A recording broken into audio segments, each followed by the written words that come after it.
I do the same thing. It's like, it is one of those things I never look at any of my old podcasts because I can't. It's just like, okay. Oh, we're live. Okay. Good morning. Good morning. So, hey, I'm Podcast Pete, and we're on the show. We have a special guest in the studio.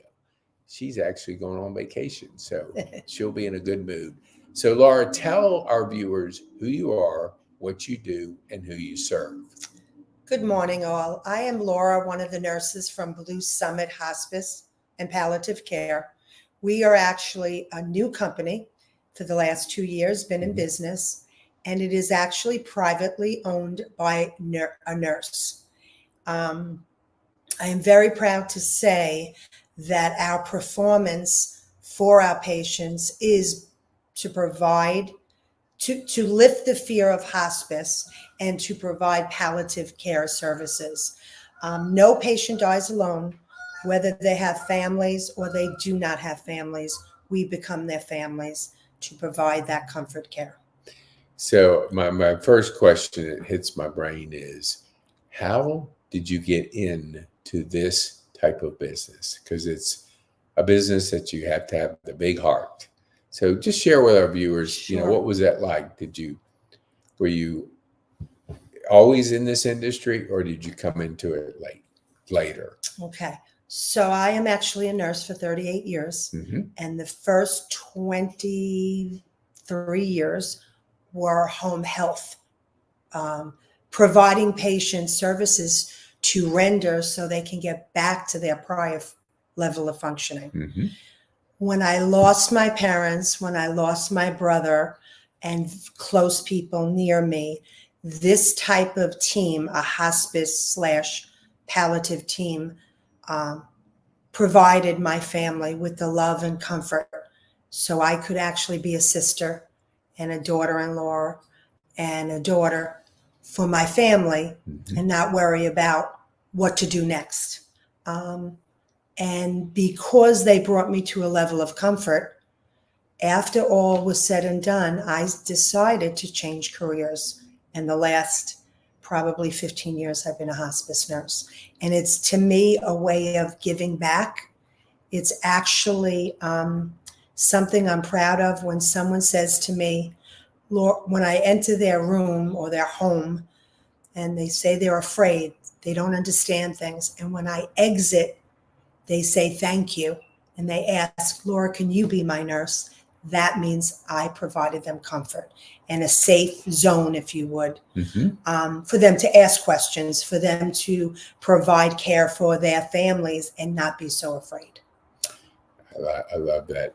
When I first met Bonnie at Gaines Park, it was funny. We talked about a number of things, but one was her Italian cooking, and I had an Italian second mom. So we were like hitting it off and talking. And so then the next conversation, I said, who do you know that you would recommend?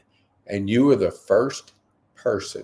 And I don't even think you were the first person she told me about. What's a relationship mean to you? Bonnie's and our relationship? Okay. Yeah, or just generally, but yes, I would like you to talk about Bonnie too, because I see it being kind of special. It is. Bonnie and I, and it's not just the New York thing. We hit it off 15 years ago. We're now friends. We've both been in the senior community, Pete. So our focus has always been the seniors, providing home health for them, providing hospice for them, or palliative care, providing an educational piece that you need to be committed to. If you're not committed or patient, it tends to make them fearful. So both of our relationships grew in the assisted living communities. Her asking me to help her become her resource with any type of obstacles or problems or concerns with the seniors. And we're here today, 15 years later. Dang, I love the relationship stories, the journeys, because life is about relationships. And so when you have a special one in an industry that you're going to see each other on a regular basis, it's it's kind of cool that it's built in that way. I want to go back to the word hospice. Okay. Has it evolved in the mindset of people when they hear that word? What can you share with our viewers that, they hear that word and it's a totally different meaning than it was, I think, in my eyes, Yes. 15 years ago. You are correct, Pete. What would they need to know? The evolution, hospice was always thought and understood as a service to provide for the actively dying patient. Now things have definitely changed. The hospice word tends to be left out a little bit, and we educate the family and patient for palliative service or palliative medicine. Once we teach palliative care means comfort, resolution of pain, to have that patient's quality of life be the focal point, then we teach them what the word hospice means and what the word palliative means. Hospice is not for the dying patient anymore. Hospice is when a person is diagnosed with a debilitating, aggressive disease that actually interrupts their quality of life, their everyday life. It puts them on a continuum and places them on a logistical, if you would, continuum to decline. And some patients have one diagnosis, some patients have many. But the most important thing is to get that education out as a nurse, and that's what Blue Summit and I do every day. My partners, the nurses, the chaplain, the social workers, is to explain to them that you need support now. Don't wait until you aggressively decline or end up in the hospital setting so many times, or maybe in a debilitating state where you can't tell us what you need or want. Bring us in now. Bring us in at the beginning of your journey so we can build up that trust and relationship, and then we're with you until your journey begins to transition. Yeah, that really, the education and the prevention, is so important. So you mentioned Blue Summit, the person that started it. Yes. Tell me about that person. Miss Amanda. Amanda is an amazing woman. Actually, because we rescheduled our podcast, she was actually going to sit with you and I. Oh, really? Yeah. Oh, so okay. hopefully she does one day. She's a busy woman. She is knowledgeable for almost 20 years related to the hospice arena. Her relationships in the community, her goal for Blue Summit is to provide the most positive customer service outcome. And that begins with knowing when your nurse is coming each week, having a relationship with the team, knowing that she goes out as a nurse to support us as nurses when schedule gets a little tight or whatever. But she takes care of all of us and puts us in a comfort zone, if you would, so we can provide that service for our family and patients. She is a very professional, kind human being. And that's why I'm with Blue Summit. Yeah, my dad passed and we had hospice come in. That's a real special time because you don't know what's going on and you're in very unfamiliar territory. And you need a trained person with a big heart to kind of help the family through the different phases of that. And I think the word, at least in my mind, I heard it maybe a couple months ago when somebody said, "Oh, hospice doesn't mean what it used to be." Yes. It's like, so I think our viewers are getting more and more education when it comes to the word hospice, because before we came on, we were talking about a word and what it means. Yes. And I remember that, when people hear that word cancer, it's like the fear just overwhelms your body. Yes, it overtakes your thoughts. And it depends on the type, when you diagnose it, everything. And the mind is so powerful that if you're able to get that comfort, which you talked about, your mind becomes at ease with, the stage that you're in. What would you say, like when you came to work for Blue Summit, what impressed you about that initial like talk or the initial conversation? Why did you do it? Okay, that's a good question, Pete. I would say Miss Amanda actually found me. I didn't know Amanda before Blue Summit. And I always found that creating or selling, because my job is to educate and market Blue Summit, as well as educate the accounts, people, my relationships like you, my relationship with doctors, hospitals, assisted living facilities. Bonnie, that's a number one example. Amanda, her goal was the same as mine. Her goal was to make the person comfortable first, safe, and maintain dignity in wherever they call their home. That was a focal point when we spoke on my interview.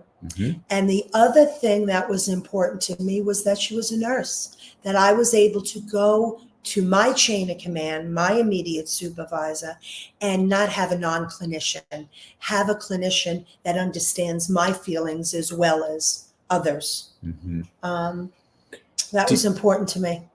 Yeah, no, it really kind of helps to think about how a person makes those relationships, because your environment is so important, that because you want to enjoy the community that you're working in. Right. What would you say, like, let me just go back to Bonnie for just a second. Sure. So do you have people like Bonnie out there? I mean, she seems very unique. I mean, her cooking has got to be amazing. That's a good question. Okay. So yeah, what is, like, how have you two been able to kind of connect and stay in touch? What do you think it is that makes for a close relationship like that? I believe the goal for seniors, taking care of them, not having them placed in a wrong, and when I say wrong, inappropriate community. Some residents that are in independent living communities should be placed in assisted living communities. Sometimes their needs exceed the independent status of a community. Therefore, the knowledge of people, myself, Bonnie, we can help communities like that. We can go in and educate people. Her goal was the same as mine. Let's help the seniors be in the right place. Yeah. And then provide the right services. Yeah, I've seen it, that it's almost like we're in stages, chapters, the journey that we're on, it's changing. It changes with so many factors that I think are busy. I'll say myself, because my mom's 94. And so we've been faced with all the different options as things change. And right. She fell. And so that created a different set of challenges about how now can she not operate, but how can she live independently, safely and independently in a home. So it's like removing the carpets, doing this. And that my sister's a nurse. So it's not like it's strange, but you have to always have these conversations with our parents. And do you feel like your conversations with the kids of the parents, yes, how does that go? Give myself an understanding of, what do you do when you're sitting down and you're discussing that journey with them? What are you trying to communicate with them? If the family's involved in a community like Bonnie's community, Gaines Park, we tend to have monthly meetings. Either myself, we do educational meetings, or the chaplain or the social worker.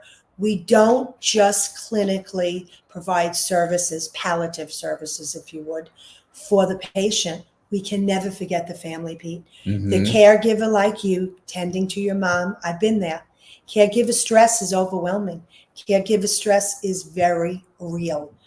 A lot of the families still work, you Yep. know. So the children of the patient that we're tending to has so many different things to balance. So we educate them in a community setting, but if we meet them face to face, I always ask them, what are their goals for their loved one? Mm-hmm. You can't forget that question.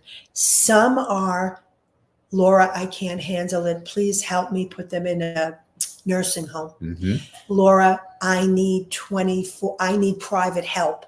Do you have the private help resource? So a lot of times it's important to build that foundation, if you would, what the family's goals are for that loved one. Once we meet on that foundation, sometimes the goals are not attainable, Mm-hmm. and then education has to happen. Sometimes they just need some resources to get them through the day, Right. or the week or the month. And I would say, honestly, once you know the patient's safe and my team is taking care of that particular patient, Mm-hmm. then it's time to move on to the family. What does the family need? Do they have concerns or fears? A lot of times we walk into homes, funeral arrangements are not even discussed. Yeah.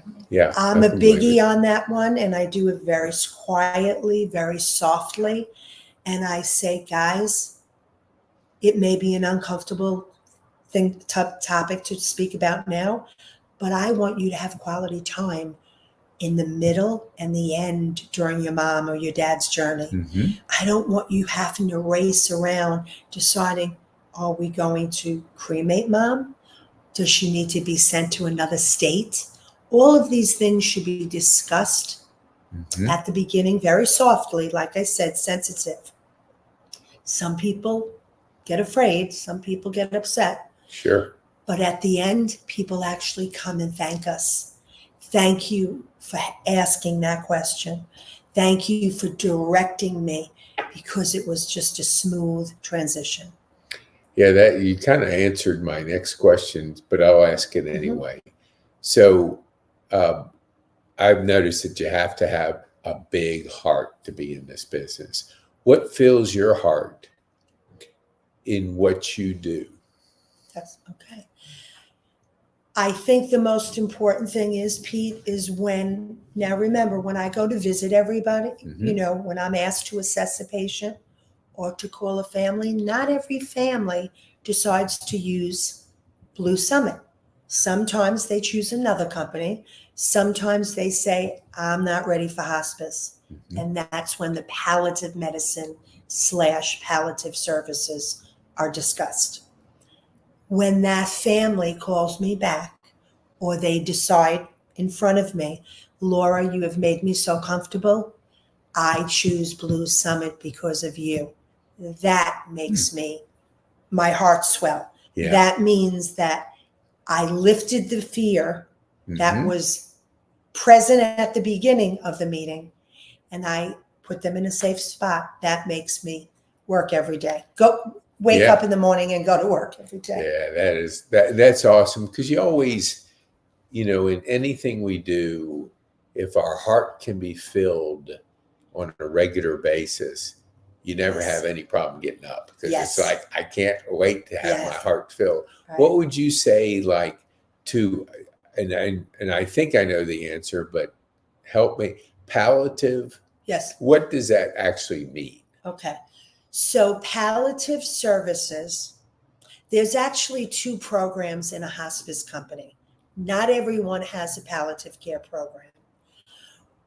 Palliative is usually just an involvement of a nurse practitioner. Sometimes the family members cannot get out and go see a doctor. So that kind of fills a void, if you would, Mm-hmm. for a nurse practitioner coming in to see their patient. Once a month, that's pretty much about it. It's not a heck of a lot of support, but the most important thing that I love about Blue Summit is Amanda allows us to place a nurse practitioner when needed to oversee the plan of care of a patient when they're not quite ready, emotionally or maybe clinically. Maybe the decline for that specific diagnosis, Pete, is not hospice appropriate. Okay. So we watch a patient for a couple of months, 2 to 3 months. We educate. When that transition occurs, usually they're ready to say, can you please send me that nurse every week? What about that CNA that provides a shower for my mom? Can you please, I want to go to that program now. And that's what that's about. Hospice is for the specific diagnosis. The program is a nurse every week, once or twice, or maybe more if needed, non-denominational chaplain, a social worker, and a certified nursing assistant. That is a hospice team. Okay? And what do you need to be hospice appropriate? You need a doctor's order. That person needs to be following a doctor for us to be able to do any hands-on assessment. So that would come first. Again, it's weekly, it's visitation. And we begin the journey with the patient and we stay with them as they decline and transition to dying and then eventually death, which some of our patients are with us for a few days and some are with us for 6 months to a year.